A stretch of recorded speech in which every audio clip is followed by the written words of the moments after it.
আচ্ছা, আমরা সেলের পেন অব্দি আলোচনা করছিলাম। আহ সেলের পেন বলেই ফেলেছে, কি সেলের তো একটা পেনের কোম্পানি, জানিস তোরা। নেক্সট, আর 35টা রয়েছে। একটি চতুর্ভুজের বর্গক্ষেত্র হওয়ার জন্য চারটি সমান বাহু থাকা একটি প্রয়োজনীয় শর্ত, কিন্তু একটি যথেষ্ট নয়। ঠিক আছে, ব্যাপারটা বুঝিয়ে বলি। চারটে বাহু থাকতে হবেই, এটা অবশ্যই এটা প্রিরিকুইজিট কন্ডিশন, কিন্তু এটা সাফিসিয়েন্ট নয়। কেন? তোরা মানে চারটে সমান বাহু থাকলেও রম্বস কিন্তু চারটে সমান বাহু, কিন্তু কোণগুলো 90 ডিগ্রি নয়, ওটা কিন্তু স্কোয়ার নয়। ঠিক আছে, তো এবার হচ্ছে কোনটা এটার মানে, এই মানে উপরে যে এটা বলেছে তার তার মানে কি? তার মানে কোনটা কোনটা নয় আমরা বুঝতে পারছি, যে চারটি সমান বাহু বিশিষ্ট কোনো চতুর্ভুজই বর্গক্ষেত্র নয়। একবারই এটা এটা মানে এটা না। চারটে বাহু থাকলে তো হতেই পারে বর্গক্ষেত্র। আর কি কি আছে সেটা দেখতে হবে।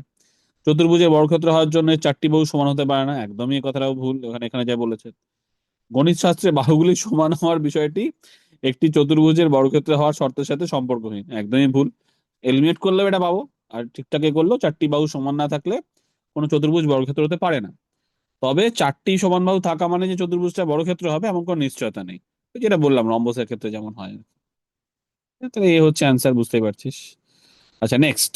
এই কোশ্চেনটা বেশ ইন্টারেস্টিং, খাতা পেন থাকলে এটা তোরা কর, মানে তাহলে মজা পাবি। বলছে একটা দলগত ছবি তোলার জন্য 630 জন শিশুর একটা দলকে সারিবদ্ধভাবে বসানো হলো, মানে অনেকগুলো সারিতে বসানো হলো। প্রতিটা সারিতে তার ঠিক সামনের সারির তুলনায় 3 জন শিশু কম আছে। ঠিক আছে, 3 জন শিশু মানে 3 জন শিশু কম থাকবে, মানে এটাতে যা থাকবে, এক্স নম্বর সারিতে যা থাকবে তার আগেরটাই থাকবে x-3, তার আগেরটাই x-6, তার আগেরটা x-9, এইভাবে থাকবে। আচ্ছা, এবার নিচের সারিগুলোর সংখ্যার মধ্যে কোনটিতে এমন বিন্যাস সম্ভব নয়? Which one of the following number of rose is not possible? তাহলে কতগুলো রো হবে তার ভিত্তি হচ্ছে যে আগের রোটার থেকে তারপরের রোটাতে x-3 হবে, তারপর তার তিনটে করে কম থাকবে, মানে তার মানে x, x-3, x-6, x-9 এইভাবে যাবে। ঠিক আছে, সহজ হচ্ছে এখানে, জাস্ট করে করে দেখে নেওয়া। তিনটে যদি রো হয় তাহলে কি হবে? x-3 আর x মাইনাস মানে x+x-3 প্লাস x-6। ঠিক আছে, এইটা হচ্ছে আমার এক্ষেত্রে সেখানে সেটা ইকুয়াল টু 630 হবে। একটা মিনিট, আমি অ্যানোটেট করে দিই, হ্যাঁ একটা মিনিট, তাহলে তোদের সুবিধা হবে। তোরাও খাতা পেনে কর, আমি অ্যানোটেট করে দিই সাথে। হ্যাঁ, যেটা আমরা বলছিলাম যে তাহলে এক্ষেত্রে মানে খুব ইজিলি এটা করা যায়। সেটা হচ্ছে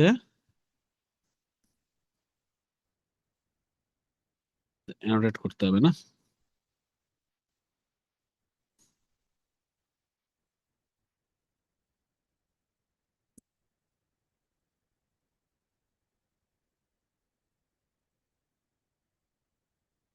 আমরা বলেছি যে এক্স মাইনাস, এদের যে ফর্মুলা দিয়ে দিয়েছে তাতে যা কন্ডিশন দিয়েছে,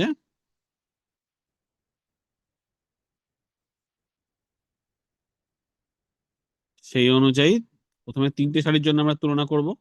তাহলে এক্স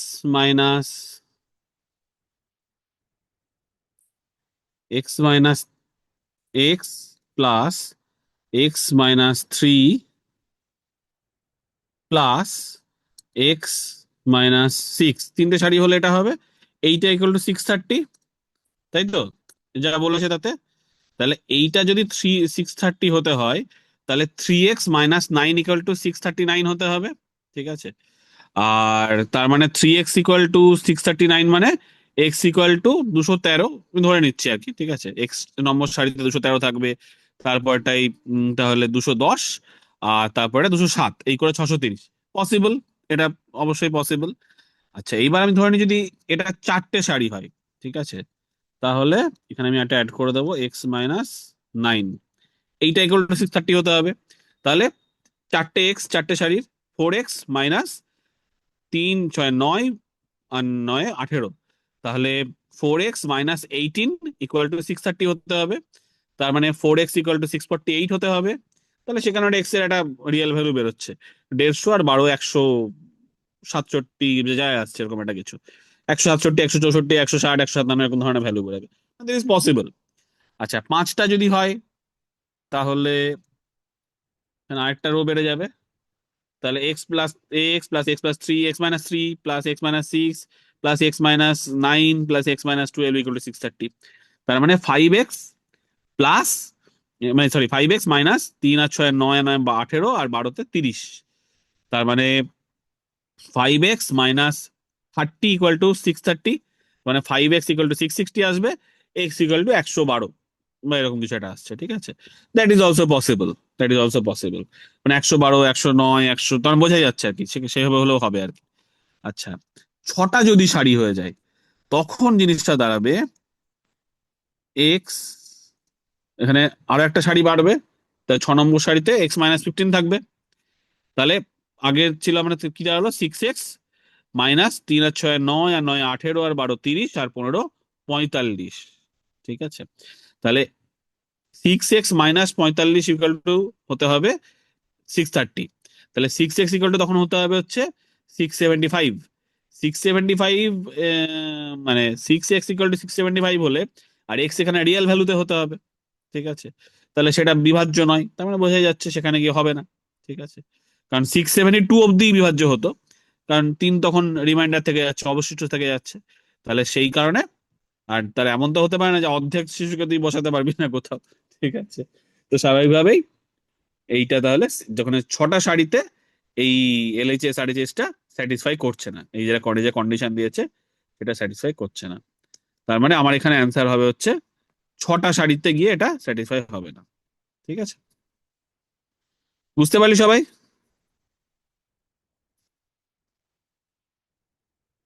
বুঝতে পারিসনি এমন কেউ আছিস? মানে 3 নম্বর সারিতে ওটা স্যাটিসফাই করছে, এক্স মাইনাস 3, এক্স-6।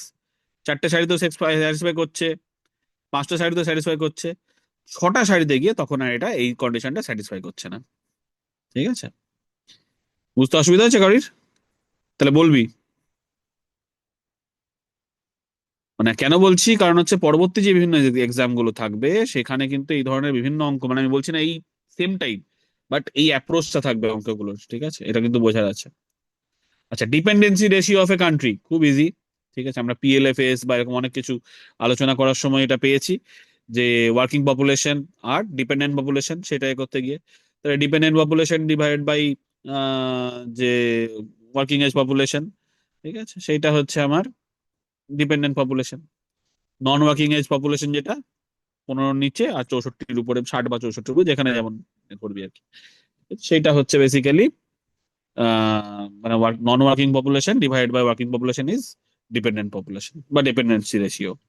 ঠিক আছে, এবার ইন্ডিয়ার এটা এই মুহূর্তে ডিপেন্ডেন্সি রেশিও খুব কম, কারণ ইন্ডিয়ার অধিকাংশ মানুষ এই কর্মক্ষম এজের মধ্যে পড়ছে।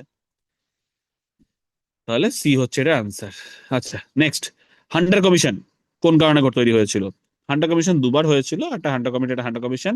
এই হান্টার কমিটি এখানে জালিয়ানওয়ালাবাগের হত্যাকাণ্ড, আমরা একটু আগেই তখন পড়েছি, ড্রাফটিং কে করেছিল, কংগ্রেস এনকোয়ারি কমিটি, মহাত্মা গান্ধী করেছিলেন, সেরকম হান্টার কমিটি তৈরি হয়েছিল আহ এই জালিয়ানওয়ালাবাগে। একটা ছিল উইলিয়াম সামথিং হান্টার, একটা উইলিয়াম হান্টার। ঠিক আছে, দুজনের জাস্ট মিডল নেমে পার্থক্য, দুজনেই উইলিয়াম হান্টার বা এরকম কিছু দিয়ে মোস্ট প্রবাবলি।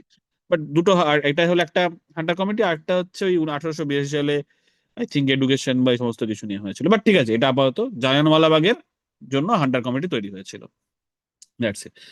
আচ্ছা, এইটা একজন কেরানিকে লেখা একটা এমন একটি ভাষায় লেখা 3টে চিঠি দেওয়া হলো, যে ভাষাটা সে জানে না, খুব ভালো, তাকে 3টে খামও দেওয়া হলো, যে খামের মধ্যে মানে ওই একই ভাষায় লেখা আছে, তার মানে সেগুলো সে জানে না। এবার সেই ক্লার্ককে সেই চিঠিগুলো ভরতে হবে সেই খামের মধ্যে। তিনি কত উপায়ে কাজটি করতে পারবেন যাতে 3টি খামের কোনোটিতেই সঠিক ঠিকানা সহ ওই চিঠিটা না থাকে। ঠিক আছে, তাহলে আমি ধরে নিলাম capital A, capital B, capital C, 3টে ল্যাঙ্গুয়েজে 3টে চিঠি লেখা আছে, আর small A, small B, small C, 3টে খাম আছে। তাহলে আমি সেখানে বেসিক্যালি প্রবাবিলিটি অঙ্ক, ঠিক আছে, আমরা খুব ভালোই জানি থ্রির ইয়ে করলে পাওয়া যাবে 3-2-1, 3 2 6 এরকম এখানে পদ্ধতি হবে। আমি জাস্ট মানে আমি ভুলে গেছি কি করব, সেইভাবে যদি দেখি, এ বি সি, এটা একটা এ, আর হচ্ছে capital A, capital B, capital C, এটা হচ্ছে আমার এ। ঠিক আছে, আচ্ছা, এই যদি হয়, দেখ আমি যখন এ নম্বর চিঠিটা ভরছি, আমি এ খামে ভরলে তো ঠিক হয়ে যাবে, তাহলে আমি বি আর সি তে ভুল ভরতে পারবো। বি চিটে যখন ভরছি, বি খামে ভরলে তো ঠিক হয়ে যাবে, তাহলে এ আর সি তে ভুল ভরতে পারবো। সি চিটে যখন ভরছি, তাহলে এ আর বি তে ভুল ভরতে পারবো। তাহলে ছবার ছ ইয়েতে ছোট অঙ্ক ছিল, সোজা অঙ্ক ছিল বলে ইজিলি হয়ে গেল এটা। প্রবাবিলিটির অঙ্ক, প্রবাবিলিটি পার্টটা আমরা জানি খুব গুরুত্বপূর্ণ, মানে পরীক্ষায় আসতে পারে না আসতে পারে, বাট ডেফিনেটলি করে রাখা উচিত, ঠিক আছে, বিভিন্ন পরীক্ষার জন্য। এটা আনসার ডি, 6। আচ্ছা, একটি ঘেরা জায়গায় কাক আর গরু উভয়ই আছে, খুব ভালো কথা। যদি সেখানে মোট 30টা মাথা থাকে আর 100টা পা থাকে, তাহলে গরু আর কাকের অনুপাত কত? তাহলে আমি ধরে নিচ্ছি এক্স হচ্ছে কাক আর ওয়াই হচ্ছে গরু। এক্স আর ওয়াই হচ্ছে, তো X plus Y equal to কত বলে দিয়েছে, 30। আর এক্স এর পা কটা, দুটো। ওয়াই এর পা কটা, চারটে। তাহলে 2x + 4y ইকুয়াল টু বলে দিয়েছে 100। তাহলে 2x আর এক্স প্লাস ওয়াই পেয়েছিলাম 30, তাহলে 2x + 2y কত, 60। ঠিক আছে, তাহলে এখানে প্লাস মাইনাস করে সোজাসুজি পেয়ে যাচ্ছি 2y। মানে 2x কেটে গেল, 100 - 60 40 হয়ে গেল। 4y - 2y, 2y equal to 40। তাহলে y ইকুয়াল টু 20। তাহলে x ইকুয়াল টু কত, 10। ঠিক আছে, তাহলে গরু আর কাকের অনুপাত কত, গরু y/x ইকুয়াল টু 20:10। তাহলে 2:1। ঠিক আছে, ভেঙে জাস্ট করে দেখানো আছে এখানে অঙ্কটা, ঠিক না? আচ্ছা, নেক্সট। একটা ব্যাংকের সাথে চুক্তি অনুযায়ী একজন ব্যবসায়ীকে সুদ মুক্ত, ঠিক আছে, উইদাউট ইন্টারেস্ট কিছু সমান কিস্তি ইএমআই তে একটা ঋণ পরিশোধ করতে হতো। খুব ভালো। 18টা কিস্তি পরিশোধ করার পর দেখলো যে তার ঋণের 60% পরিশোধ হয়ে গেছে। তাহলে আর কতগুলো কিস্তি, মানে টোটাল কতগুলো কিস্তি ছিল, টোটাল কতগুলো, টোটাল, ঠিক আছে, আর কতগুলো না। তাহলে 18টা কিস্তিতে 60% হয়েছে, তাহলে 60% ইজ ইকুয়াল টু 18টা। এটা মুখে মুখে করা খুব ইজি। ঠিক আছে, তার মানে 10% ইকুয়াল টু কত, 18/6, তিনটে। তাহলে 100% কত, 3 × 10, 30টা। 30টা হচ্ছে টোটাল, 100% কিস্তি হচ্ছে 30টা কিস্তি। ঠিক আছে, পাতি ঐকিক নিয়ম, আমি বলি না যে ঐকিক নিয়ম জানলে অধিকাংশ অ্যারিথমেটিক ওখানেই হয়ে যায়। আচ্ছা, সিল্ক ইন্ডাস্ট্রি কোনটাই ফেমাস? মুর্শিদাবাদ, পুরুলিয়া, নদিয়া, হাওড়া। কোনো কনফিউশনের জায়গায় দেয় ইচ্ছে করে, আরামসে মুর্শিদাবাদ। জারোবাগরা কোথায় বসবাস করে? আন্দামানে। সহজ দিয়েছে কিছু কিছু কোশ্চেন, কিন্তু মানে ওভারঅল পেপার টাফ লাগলেও প্রচুর কিন্তু এই ধরনের কোশ্চেন আছে, ঠিক আছে, যেগুলো কিন্তু একটু আমি বলবো যে পারার মতো, মানে যার মাথা ঘুরে যাবে না সে কিন্তু এগুলো মেরে দেবে ঠিকঠাক। অস্পৃশ্যতা কোনটা বিলোপ করে? আনটাচেবিলিটি, অনুচ্ছেদ 17। মানে এই কোশ্চেনটা মনে হয় আজ অব্দি কনস্টিটিউশন থেকে আসা সব থেকে বেশি কোশ্চেন, মানে সব থেকে বেশি বার এসছে আর কি। ঠিক আছে, আচ্ছা, যে শব্দটা বাকিগুলোর থেকে আলাদা সেটা নির্বাচন করুন। কার, বাইসাইকেল, বাস, ট্রেন। গাড়ি, বাইসাইকেল, বাস, ট্রেন। এবার এটাকে দুভাবে ভাবা যেতে পারে, ঠিক আছে। একটা হচ্ছে যে কোনোটার মোটরাইজড কি মোটরাইজড না, তাহলে বাইসাইকেল মোটরাইজড না। আর একটা হচ্ছে বাকি তিনটেই রাস্তায় চলে, আর ট্রেনের জন্য রেল লাগে। ঠিক আছে, অতএব এক্ষেত্রে আমি পিএসসির জন্য এক্ষেত্রে ডেফিনেটলি ট্রেন হবে অ্যান্সার নেব। ঠিক আছে, কারণ ট্রেন চলার জন্য তোর রেল লাগে, বাকি তিনটে রাস্তায় চলতে পারে। এক্ষেত্রে আমি মানে মেকানাইজ বা মোটরাইজড এই সিস্টেমটা নেব না। ঠিক আছে, তো ট্রেন চলার জন্য রেল লাগে, এই জন্য রেলগাড়ি বলে। বাকি তিনটে আরামসে যেখানে কিছু চলতে পারে। আচ্ছা, এটাও একটা মোটামুটি কমনই কোশ্চেন বলবো, কারণ রায়তবাড়ি, মহলবাড়ি, একশালা, 10 শালা, চিরস্থায়ী, এগুলো সব আমাদের পড়তে হয়। ইজারাদারি কোনটা কে চালু করেছিল? টমাস মনরো করেছিলেন। আর তার সাথে আলেকজান্ডার রিড, তাই তো। মাদ্রাজে কে, মাদ্রাজ প্রেসিডেন্সিতে রায়তবাড়ি সেটেলমেন্ট করেছিল? Thomas Munro. কোনটা ভারতের সানরাইজ সেক্টর নয়? Interesting question.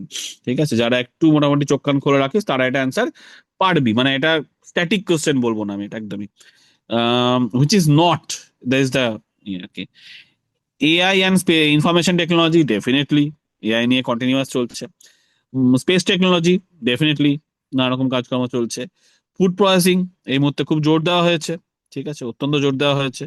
বস্ত্র শিল্প ইন্ডিয়ার একটা বহুদিনকার শিল্প, মানে প্রাচীনতম যুগের একটা অন্যতম শিল্প যদি বলি। আমরা জানি মেহেরগড় বা পরবর্তীকালে ইন্ডাস ইয়েতেও পোড়া তুলোর বীজ বিভিন্ন জায়গাতে করা গেছে, তো স্বাভাবিকভাবেই বস্ত্রশিল্প, মানে জাস্ট ওটা ইয়ে করার জন্য বললাম। বস্ত্রশিল্প জেনারেলি ইন্ডিয়া সব থেকে বেশি ইনফ্যাক্ট মানুষ কাজ করে। ঠিক আছে, কিন্তু সানরাইজ সেক্টর মানে কি, যেটা উঠছে। বাকি তিনটের মানে পোটেনশিয়াল প্রচুর এখন, ঠিক আছে, স্কোপ প্রচুর, উঠছে, অ্যাসপিরেশনাল বলতে পারি আমরা। তো ডেফিনেটলি বাকি তিনটে তোর সানরাইজ সেক্টর, এক্সেপ্ট তোর বস্ত্রশিল্প। ঠিক আছে, তাহলে বি হচ্ছে এটা অ্যান্সার। আচ্ছা, গান্ধী ভার্সেস লেনিন কে লিখেছেন? এটা এস এ ডাঙ্গে লিখেছেন। এটা তুই আইদার জানিস অথবা জানিস না, এরকম কোশ্চেন। এস এ ডাঙ্গে বিভিন্ন যে বইগুলো কে লিখেছেন আমাদের পড়তে হয়, তার মধ্যে এটা একটা। এটা স্ট্যান্ডার্ড কোশ্চেন, এটা খুব একটা ইজি কোশ্চেন আমি বলবো না, অনেকেই হয়তো পারবে না বা ভুল হবে। Gandhi versus Lenin, S A Dange. নিম্নলিখিত ব্যক্তিদের মধ্যে কে আরউইন এবং গান্ধীকে দুই মহাত্মা বলে অভিহিত করেছিলেন? এটাও একটু স্ট্যান্ডার্ড, মানে বলবো টাফ কোশ্চেনই বলবো। এটা সরোজিনী নাইডু যখন গান্ধী আরউইন চুক্তি হয়েছিল, তারপর আহ এই উক্তিটা করেছিলেন। তেলমারা উক্তি দেখেই বোঝা যাচ্ছে। সরোজিনী নাইডু এমনি ভালো লোক হলে কি হবে, ক্ষেত্রে এটা করে ফেলেছেন। ঠিক আছে, দুই মহাত্মা বলেছেন আর কি, মানে আরউইনকে কে মহাত্মা বলে আর কি। ঠিক আছে, যাই হোক, কিছু করার নেই। আচ্ছা, আহ নিচের কোনটা ইউনেস্কো ওয়ার্ল্ড হেরিটেজ সাইট নয়? ঠিক আছে, ইলোরা গুহা, Kaziranga national park, churches and convents of Goa, এই সবগুলোই ইউনেস্কোর ওয়ার্ল্ড হেরিটেজ সাইট ইন্ডিয়াতে। গেটওয়ে অফ ইন্ডিয়া, এটা ইউনেস্কো ওয়ার্ল্ড হেরিটেজ সাইট নয়। ঠিক আছে, ইন্ডিয়ার প্রোটেক্টেড সাইট, কিন্তু ইউনেস্কো ওয়ার্ল্ড হেরিটেজ সাইট নয় এটা। ঠিক আছে, গেটওয়ে অফ ইন্ডিয়া, এটা হচ্ছে আনসার হবে। ঠিক আছে। আচ্ছা, which article deals with persons voluntarily acquiring foreign citizenship? জানিস তোরা আর্টিকেল 9। ইন্ডিয়া যেহেতু ডুয়াল সিটিজেনশিপকে মানে রিকগনাইজ করে না, আর্টিকেল 9 অনুযায়ী যারা ডুয়াল সিটিজেনশিপ মানে অন্য দেশে কোনো সিটিজেনশিপ নেবেন, তারা ধরে নিতে হবে আমাদের দেশের সিটিজেনশিপ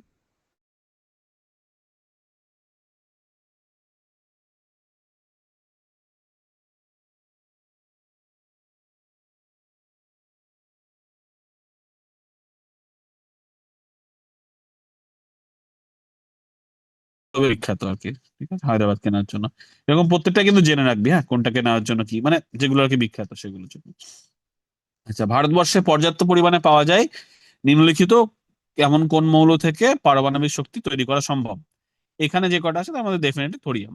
ঠিক আছে, মোনাজাইট বালু যে এটা ছিল, এটা স্ট্যান্ডার্ড কোশ্চেন আমি বলবো, কারণ অন্যবার মোনাজাইট বালু মানে মোনাজাইট এ থেকে কোন ইয়ে পাওয়া যায় বা কি কি ব্যাপার, ওইভাবে কোশ্চেনটা করে। এবার থোরিয়াম মানে ঘুরিয়ে কোশ্চেনটা করেছে, ভালো কোশ্চেন এটা। ঋগ্বেদে কতগুলো স্তোত্র রয়েছে, কতগুলো হিম্ন রয়েছে? 1028, তোরা জানিস, বেসিক কোশ্চেন। আচ্ছা, একটি বস্তু অর্ধেক দূরত্ব 20 মিটার পার সেকেন্ড স্পিডে গেছে, তারপর অর্ধেক দূরত্ব 30 মিটার পার সেকেন্ড ইয়েতে গেছে। টোটাল যে জার্নিতে অ্যাভারেজ স্পিড কত? ঠিক আছে, এইসব কোশ্চেন আমি সাধারণত বলবো এটাকে ভ্যালুতে করে নিয়ে করতে সুবিধা হয়। 20 আর 30, তো তুই দূরে 60 ধরে নে। 60 মিটার গেছে, 60 মিটার এসছে, বা 60 মিটার হচ্ছে অর্ধেক। তাহলে প্রথম 60 মিটারের জন্য 20 মিটার পার সেকেন্ডে 3 সেকেন্ড লাগবে। তারপরে 60 মিটার বাকি হাফ 60 মিটারের জন্য 30 মিটার পার সেকেন্ড গতিতে 2 সেকেন্ড লাগবে। তাহলে 3 সেকেন্ড আর 2 সেকেন্ড মিলিয়ে 120 সেকেন্ড, 120 মিটার যেতে ওর লাগছে হচ্ছে 5 সেকেন্ড। তাহলে অ্যাভারেজ স্পিড হচ্ছে 24 মিটার পার সেকেন্ড, 120/5। মানে আমি ভ্যালু বসিয়ে করার জন্য সুবিধা হয় যাতে। ঠিক আছে, 24 মিটার পার সেকেন্ড। আচ্ছা, নেক্সট হচ্ছে এটাই, এটাই আবার একটু অন্য হবে।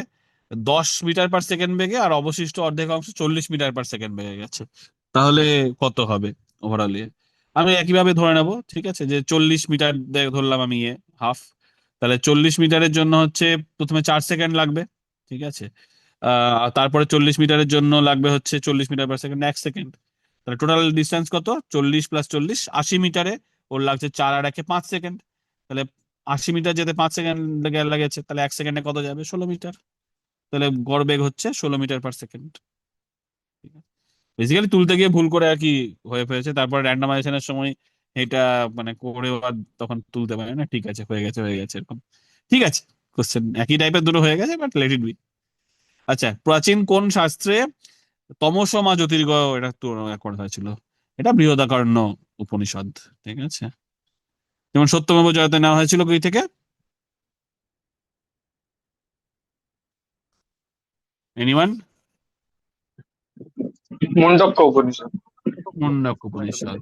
ঠিক আছে, এগুলো একটা মানে কমন, আমাদের কিছু এই ধরনের ইয়ে জিজ্ঞেস করে যে এইটা কোথা থেকে নেওয়া হয়েছে, ওটা কোথা থেকে নেওয়া হয়েছে। ঠিক আছে, তো এটা অ্যান্সার হচ্ছে বৃহদারণ্য উপনিষদ, তমসোমা জ্যোতির্গময়। আচ্ছা, নেক্সট, 1915 সালে বুড়িবালাম যুদ্ধের সাথে যুক্ত ভারতীয় বিপ্লবী নেতা? যতীন্দ্রনাথ মুখার্জি, আমরা মুখেই আলোচনা করছিলাম। ঠিক আছে। এবং এই যে বিভিন্ন কনস্পিরেসি কনস্পিরেসি যে বিভিন্ন ইয়েগুলো ছিল, সেটা নিয়ে আলোচনা করছিলাম। এটা কোন কনস্পিরেসি মামলা এটা, আমরা মকে যেটা করছিলাম? এনিওয়ান? বুড়িবালাম যুদ্ধ, বাঘাযতীন? বাঘাযতীন তো হাওড়ার সাথে যুক্ত ছিল। হুম। কোন কোন কোন জাহাজ আসছিল এখানে, ইয়ে থেকে?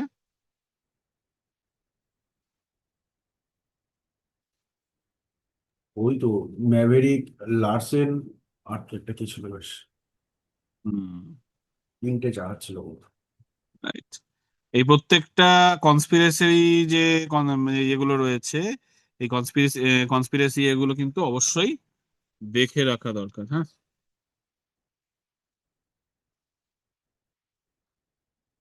যাক, ঠিক আছে, বুড়িবালাম যুদ্ধের এটার অ্যান্সার হচ্ছে যতীন্দ্রনাথ মুখার্জি।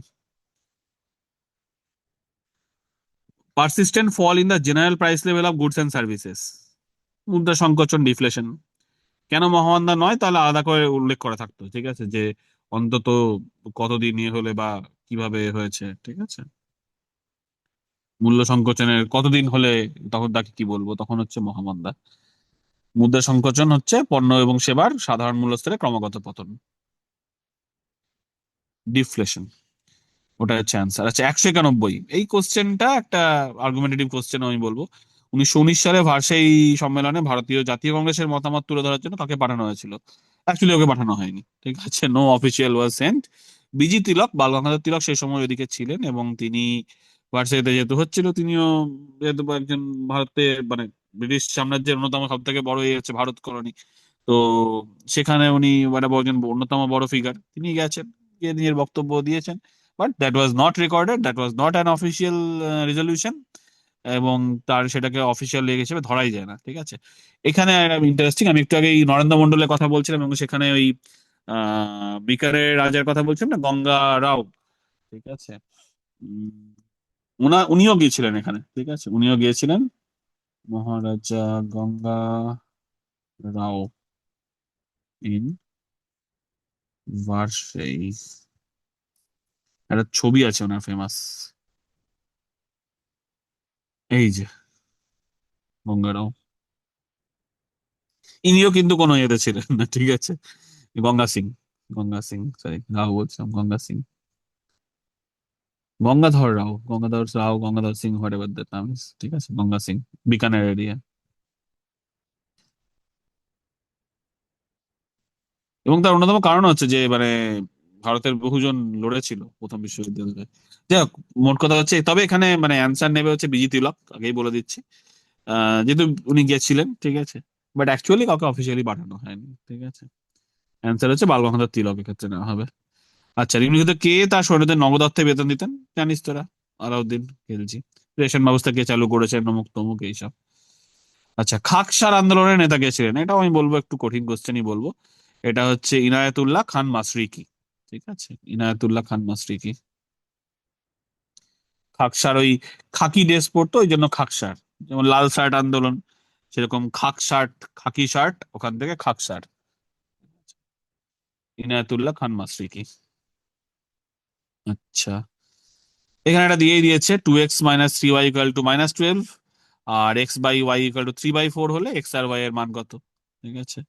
তাহলে এখানে 2x -3y = -12, তাহলে ঘুরিয়ে দে, তাহলে 3y - 2x = 12, ঠিক আছে। এবার তুই একটা মান পুট করে দে, ঠিক আছে।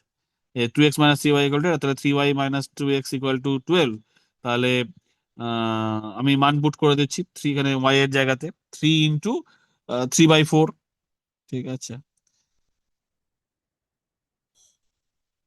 সরি 3 × 4/3 এক্স, এটা করলে আছে 4x আসবে, তাহলে 4x - 2x = 12, তাহলে 2x = 12, তাহলে 2x = 6, ঠিক আছে। আর x/y = 3/4 বলেছে, তাহলে x এর মান যদি 6 হয়, তাহলে y = 4 × 6/3, ঠিক আছে।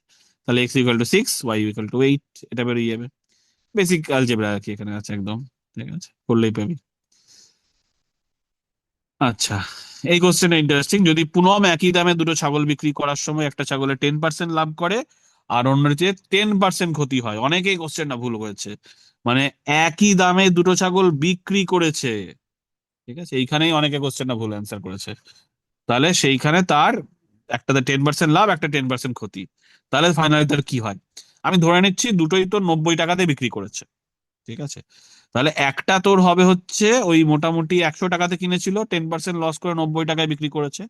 আরেকটাতে 10% লাভ করেছে, তার মানে 110% of purchase price equal to 90 টাকা, ঠিক আছে। তুই এইভাবে করলে ওই 81 টাকা 80 পয়সা, না 81 টাকা 82 পয়সা, এরকম কিছুটা আসবে, ঠিক আছে। আর 8 টাকা 18 পয়সা হচ্ছে তার লাভ, ঠিক আছে, মানে ওটাতে হয়েছে। ওইরকম করলে আসবে একই অ্যামাউন্টটা। তো ওভারঅল যেটা আসবে সেটা হচ্ছে তো ওর 181 টাকা 18 পয়সা খরচ করে কিনে ওর 180 টাকাতে বেচতে পেরেছে, ঠিক আছে, আলটিমেটলি। মানে আমি যদি ভ্যালু বসিয়ে করি, ঠিক আছে, তাতে তার বেসিক্যালি দেখা যাচ্ছে যে, সরি, 181 টাকা 80 পয়সাতে কিনে 180 টাকাতে বেচতে পেরেছে, এরকম দাঁড়া যাচ্ছে ব্যাপারটা। তো মানে আমি ভ্যালু বসিয়ে করলে সহজে বোঝা যাবে, ওই জন্য ভ্যালু বসিয়ে বলছি। তাছাড়াও দেখতে পারিস তুই এটাকে করে, এক্স বসিয়ে 100x বসিয়ে যা খুশি করতে পারিস সেটা, ঠিক আছে। তো বেসিক্যালি দিয়ে এটা তার 1% ক্ষতি হবে, ঠিক আছে, দিয়ে তার 1% ক্ষতি হবে। লজিক্যালি কেন? কারণ হচ্ছে যে ও 10% ক্ষতি হচ্ছে, মানে তার মানে আরো বেশি পারচেজ প্রাইসে একটা কিনেছে। আর এটা তো মানে এবং সেম মানে পার্সেন্টেজ অফ প্রফিট যেখানে বা আর পার্সেন্টেজ অফ লস যেখানে সেম হবে, আমার হায়ার সাইডে যদি আমি পারচেজ করে থাকি মানে এটা, তাহলে এই ক্ষেত্রে আমার আহ, মানে লস হবে আর কি। আমি যদি দুটোই যদি একই দামে কিনতাম, ঠিক আছে, দুটোই আমি 100 টাকায় কিনলাম, দিয়ে একটা 10% লাভে একটা 10% লসে বেচতাম, তাহলে আমার গিয়ে কোনো লাভ বা ক্ষতি হতো না। কারণ দুটো যদি 100 টাকায় কিনতাম আর 10% লাভে বেচেছি 110 টাকায়, 10% লসে বেচেছি 90 টাকায়, সেম হয়ে যেত। এখানে ট্রিকটা খেলেছে, বিক্রি করার সময় একই দামে বিক্রি করেছে, ওখানে হচ্ছে খেলা, ঠিক আছে। অ্যান্সার হচ্ছে তবে তার 1% ক্ষতি হয়। ওকে, নেক্সট। অনুচ্ছেদ 359, ফান্ডামেন্টাল রাইটস ইয়েতে জাতীয় জরুরি অবস্থার সময় কোন মৌলিক অধিকার স্থগিত করা যায় না। আমরা জানি উনি সাধারণত, আচ্ছা এখানে একটাই ট্রিক আছে, ঠিক আছে, যে আর্টিকেল বলে দিয়েছে, কোন আর্টিকেল, ঠিক আছে। ইন্ডিয়ান কনস্টিটিউশনের 359-এর যে এমার্জেন্সি, ঠিক আছে, সেইটা কি ধরনের এমার্জেন্সি, সেইটা আমাদের একটু দেখতে হবে। এটা জেনারেলি আমরা জানি যে 20 আর 21, ঠিক আছে, এই দুটো ইয়ে করা যায় না, ঠিক আছে।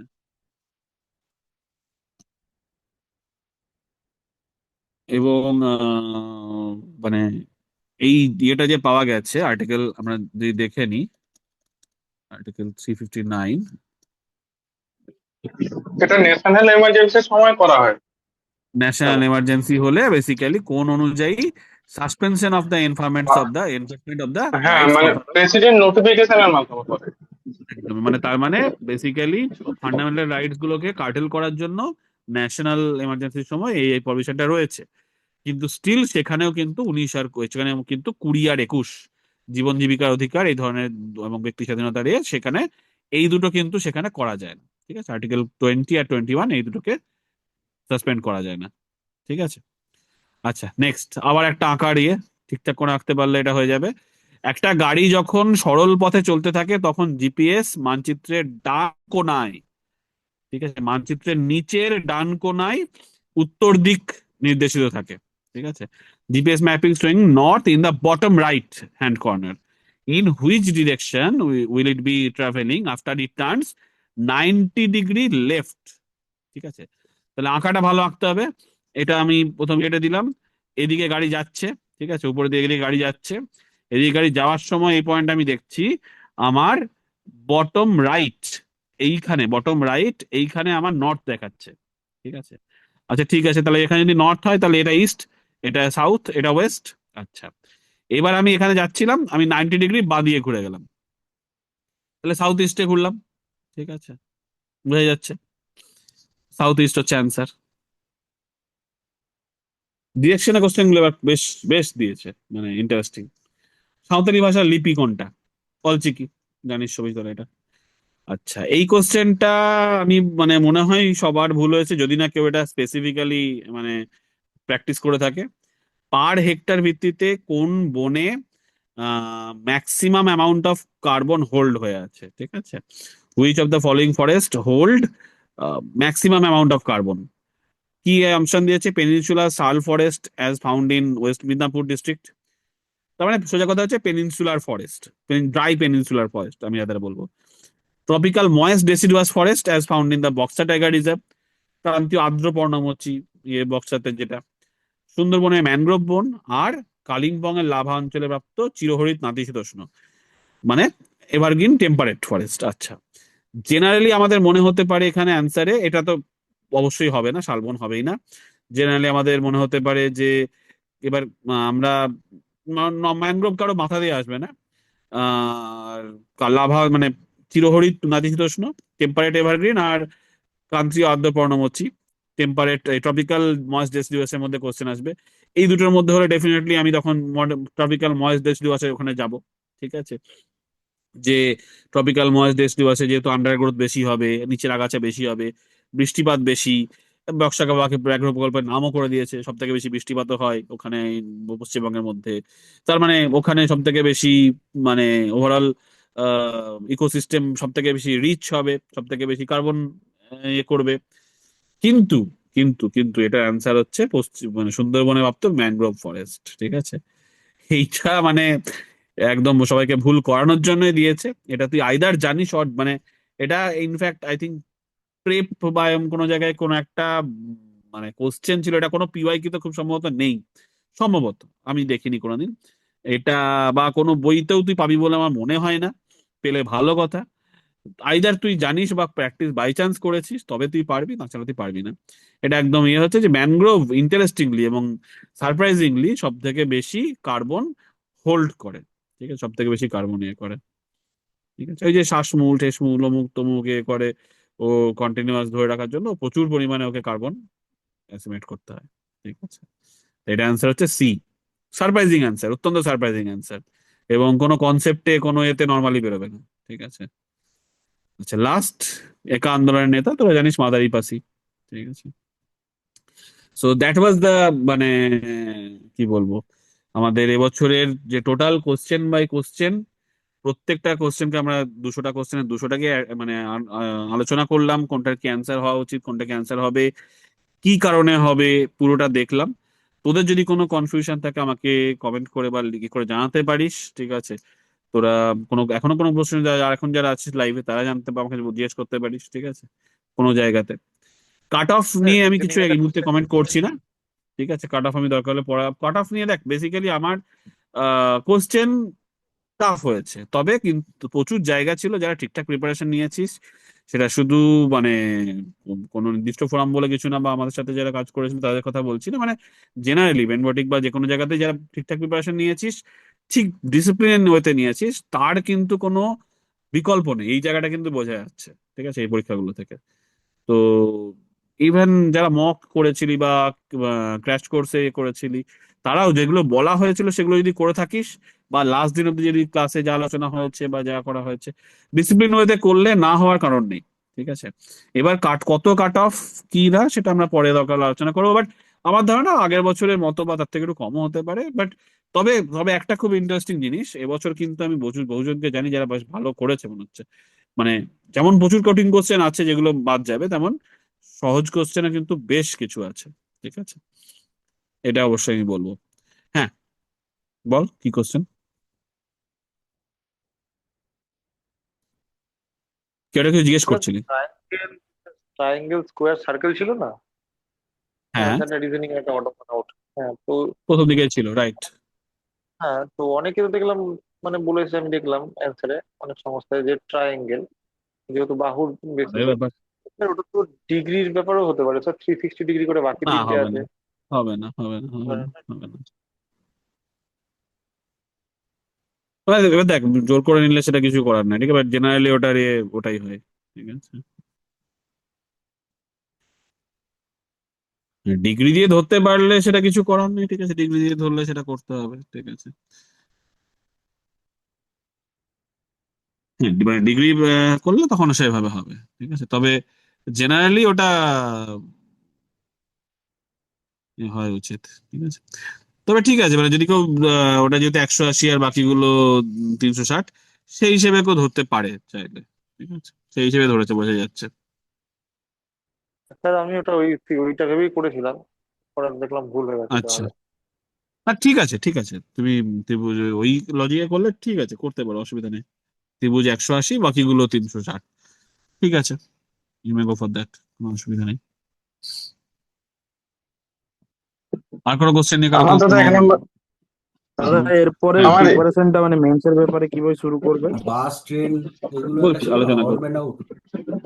হ্যালো, হ্যাঁ বল। বলছি ওই বাস ট্রেন এগুলো একটা অড ম্যান আউট ছিল না, হ্যাঁ, হ্যাঁ, হ্যাঁ, হ্যাঁ, হ্যাঁ, ওইটাতে এটা কি হয়তো উত্তর বললাম, করতে? ওই মোটর মেকানাইজড ধরে করবে না ইয়ে দিয়ে করবে কোশ্চেন। তবে জেনারেলি আমি বলছি ওটা হওয়া উচিত তো, আহ, যেহেতু রেলের জন্য, মানে ট্রেনের জন্য রেল লাগে, তো train is the odd one out.